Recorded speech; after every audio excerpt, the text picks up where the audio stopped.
Welcome back. You're watching Global Eye. President Donald Trump has made a proposal for United States to take over the Gaza Strip. This comes after Trump hosted Israeli Prime Minister Benjamin Netanyahu in the White House. Now, this has led to concerns in the White House administration. Some officials have tried to walk back on this proposal. U.S. allies, Middle East countries have condemned it as well. So, what direction could this take? Currently, the Israel government is welcoming this. We're now joined by former Indian ambassador to Saudi Arabia, Talmiz Ahmad. Ambassador Ahmad, thank you very much. You have been tracking this region very, very closely. Let me begin by asking you, Donald Trump today is saying that U.S. will take over Gaza. It's not so simple. What will be the reaction, and can he really execute what he's saying? We are watching Donald Trump in action in his second term. We had all been very curious about what he would do. We were apprehensive, expectant, and some of us even falsely believed that he could be different. What I am concerned about is that he is today extremely unpredictable, extremely impulsive, a complete megalomaniac, and I think he has not thought through the implications of any of the posturing that he has done today. There is no policy behind his remarks. His remarks so far with regard to Gaza have created confusion, have created shock, and have created outrage. There is no contribution that he has made that could be considered remotely positive or constructive. This is a region that has experienced extraordinary carnage of the kind that is without precedent except in the world wars. We have had within 15 months 60,000 people killed in front of our eyes, and numerous, most of them women and children. And yet the US president has the temerity to say that he is going to construct a Riviera in Gaza, and that the entire population will be cleansed out, and that he will then occupy it on behalf of the American people. This is an absolutely obnoxious remark, and it is something that should be condemned very strongly. Right. What do you think this will do to the ceasefire, the truce that we're seeing right now? What about countries like Saudi Arabia, Qatar, UAE? How are they going to react to this in the days to come if Trump tries to execute this plan with the support of the Israeli government? You see, we are all very confused, and I'm sure the capitals in the region are trying to make sense of what has happened. Donald Trump's officials have attempted to play down the implications of what he has said. Some of them have said that these are just ideas which have been floated. They are meant to encourage fresh thinking with regard to the peace process. They should not be taken literally. And all of that, they are attempting to cover up some of the implications of what has been said.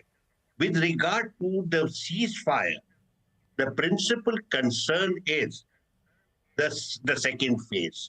The second phase involves the release of the balance of the hostages, and it involves total Israeli withdrawal from Gaza. That is the key. Now, you know, right from the beginning, Netanyahu has shown very deep reluctance about phase two. He has been preparing the ground for a renewal of conflict. He knows that phase two has two problems for him. Number one, that Hamas is still in charge of Gaza. And this is the prime minister who had said at the beginning of the Gaza carnage that he would cleanse the region of Hamas. Obviously, that has not happened. Blinken himself, before leaving, had said that Hamas has now fully recovered its manpower, and in spite of many people having been killed. The second concern, which is more serious for Netanyahu, and that pertains to the future of his government. The right-wing elements within his coalition have said they will not accept a withdrawal from Gaza. On the contrary, their own plan is to cleanse Gaza of Palestinians and to plant Jewish settlers back into that enclave. So there is a serious problem that Netanyahu faces with regard to the second phase, because he is committed under that agreement to withdraw from Gaza, but that could lead to the fall of his government and the legal implications that will follow for him personally, as far as the criminal cases against him are concerned and inquiries about his conduct that had led to the attack on 7th October 2023. So there are serious implications, and we have to be concerned very, very much about what is likely to happen now with regard to the situation in Gaza and the ceasefire agreement. Right. And in a way, he's playing exactly into what Netanyahu wanted. They wanted Hamas to be completely wiped away, the administration of Gaza to be handed over to an entity which has nothing to do with the Hamas.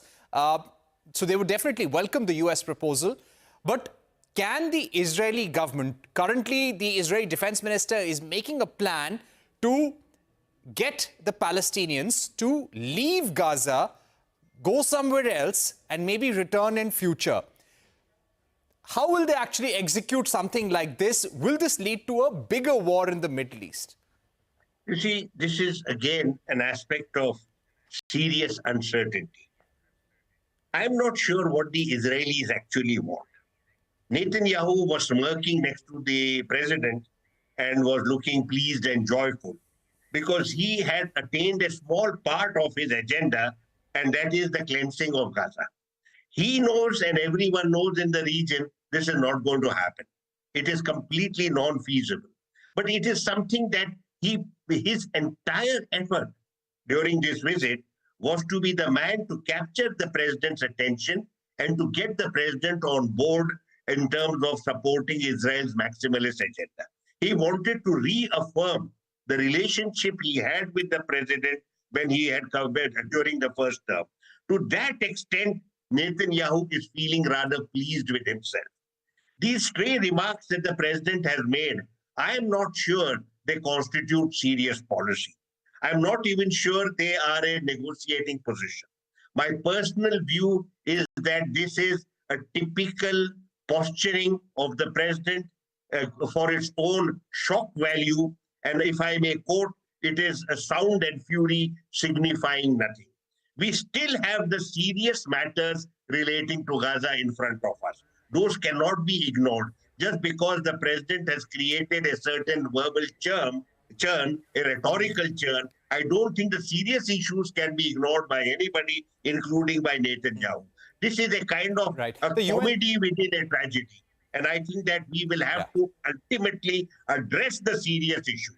I also don't believe, as of now, but anything is possible, I also do not believe Donald Trump actually wants war in the region. He has been a deal maker. He makes loose remarks. He doesn't very often follow up with them. He doesn't have a plan to follow up. He doesn't have a strategy, doesn't have resources put together. These are stray remarks that are made, and then everyone moves on. Now we are divided. We don't know what is the implications of this. He has made the remarks twice, so he came back the next day and he enjoyed the shock value. He wants to be on the world stage. He wants to strut on the world stage and tell everybody what a great guy I am. But I'm not sure there is too much substance behind that. All right. Sir, I'm running out of time, but thank you so much for joining us, giving us a full perspective of what's happening between US and Israel right now, difficulties and dangers of what could happen if such a plan is executed. So that was Ambassador Talmiz Ahmad speaking to CNBC-TV18, giving us a sense of what's happening in Gaza right now. We've completely run out of time, but thank you so much for joining us on Global Eye. Goodbye.